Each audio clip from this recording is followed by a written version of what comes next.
Hi there, it's time for the Sunday preview for this week. And this week we have a reading from St. Mark's Gospel, chapter 12, and it goes like this. One of the scribes came to Jesus and asked, "Which is the first of all the commandments?" Jesus replied, "The first is this, Hear, O Israel, the Lord our God is Lord alone, and you shall love the Lord your God with all your heart, with all your soul, with all your mind, and with all your strength. And the second is this, you shall love your neighbor as yourself. There is no other commandment greater than these." The scribe said, "Well said, teacher. You are right in saying, He is one and there is no other than He. And to love Him with all your heart, with all your understanding, all your strength, and to love your neighbor as yourself is worth more than all the burnt offerings and sacrifices." And when Jesus saw that he answered with understanding, he said to him, "You are not far from the kingdom of God." And no one dared ask him any more questions. The Gospel of the Lord.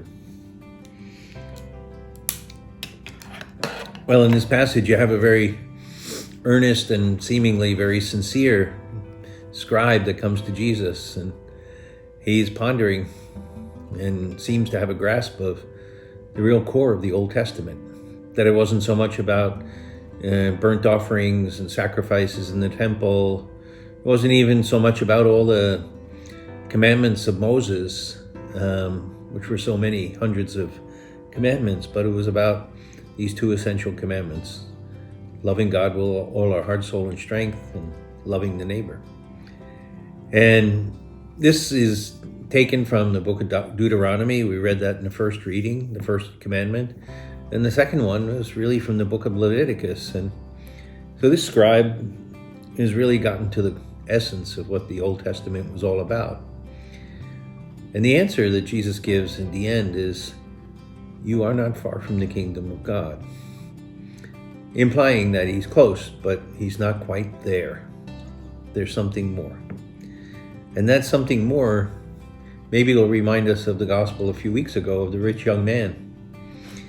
When the rich young man was saying to Jesus, "Well, I've kept all the commandments from my earliest days." And Jesus says, "There is just one thing you lack." And then he invites him to go and sell all he has and give it to the poor and come and follow him. And I see a parallel in these two gospels, because Jesus is trying to get across to both of them that they need to take one more step, the step of discipleship. That it's not just that they grasp the core of God's commandment, and it's not just that they obey and they do good things. It's not just that they're good people. What's really at the heart of salvation is that relationship that we have with Jesus Christ. Both of them have to accept Jesus as the Lord. Both of them have to enter into a relationship with Jesus. That's what saves us in the end. And so Jesus invites them to take that step. You know, these days we like to think everybody gets to heaven, but heaven is all about being in an intimate relationship with Jesus. And that's what the joy of heaven is all about. Well, unless we start that relationship here, what would heaven mean if we were just good people? No, it's about something much deeper. It's about that personal relationship with the Lord. And I think Jesus is not inviting just those two scribes and the young man, but also every one of us. What's the quality of my relationship with the Lord? Is it really personal?